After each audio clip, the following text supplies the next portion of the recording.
What is good people? Good morning, as it is very cold out here. Warming up the Challenger right now. Do a quick video on whether you should buy a 6.4 Scat Pack or should you buy a Hemi RT Challenger Charger. Let's get into it real quick. So my car is paid off, right? I paid $8,000 for my car. Technically I didn't pay $8,000, but that's a whole deal and willing and dealing I work with. My dad works at the dealership.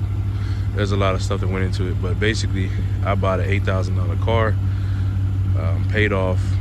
I can do whatever I want to it. Nobody can take my car. If I want to sell it, I can sell my car. And that's why I like to own things that I buy or things that I spend money on. For the most part, you can't go out and buy one of these. I mean, you can, but some people can. Some people have the money. Some people can save up and buy a Scat Pack if they want to. That's on them. I don't have the money for that, but some people do. So for me, buying a Challenger RT was a smart thing to do. Now let's go into the motors real quick. So the motors are pretty much the same.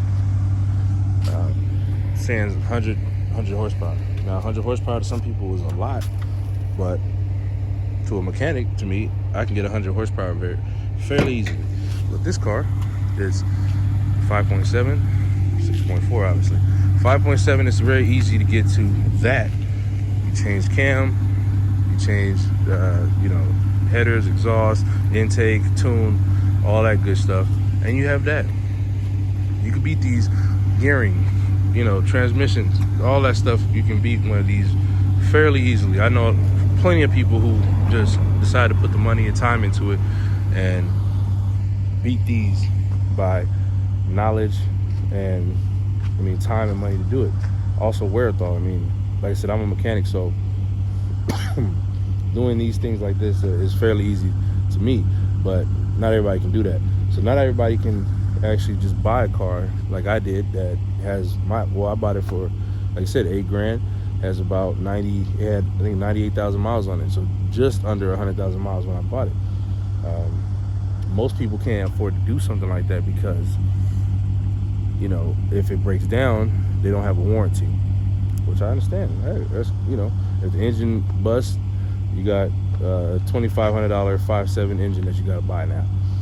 And that's very understandable. Now, in the situation of me doing a swap, and why I'm doing a swap instead of just modding this, I'm doing that because I got this for free, more or less. I got this for free. So why wouldn't I do it, right? Why wouldn't you already do it? There's a better baseline to start with. You got a bigger engine, bigger displacement to start with. But if you want to turn this into that, you can get Forged assembly. You can get, like I said, get the motor taken out, rebuild, Forged assembly, 0 miles, all that, and then you have a better baseline to go from there because you can get supercharged with, and you can handle all that power.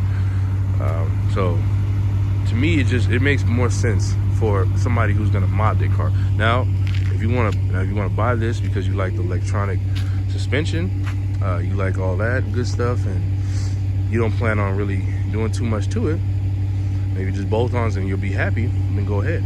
I'm not happy with just bolt-ons. I need a supercharger. I want to be Hellcats and something that doesn't cost as much. So that's my thing. Hellcats are $80,000 right now, and my car is, like I said, an $8,000 car. Let's just say $10,000 car. $10,000 car.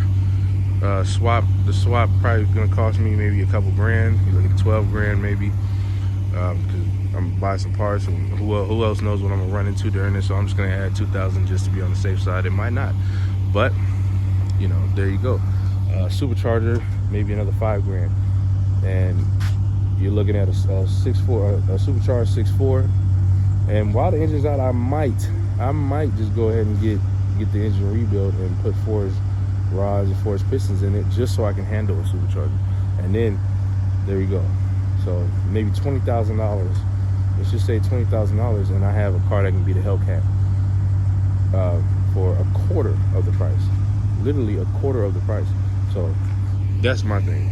And I don't have payments, and it's gonna be in my name, and I can always sell it if an emergency happens, which is another reason why I like buying a car straight out cash You know, yeah, I know, build your credit, all that, but there's other ways you can build your credit. Do research.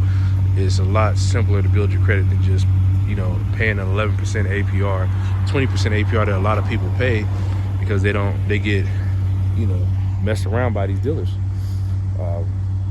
I can sell my Camaro if I wanted to. I can sell my Challenger if I wanted to. I can sell my Integra if I wanted to. You know, let's just run down it. This is a $5,000 car right here. This is a Camaro, 1989 Camaro RS with a 305 in it. They're not going for less than $5,000 right now. The way it sits, unpainted, it's looking kind of like shit, but it runs great. It's $5,000. That's a $10,000 Integra right there. It's K24 swapped.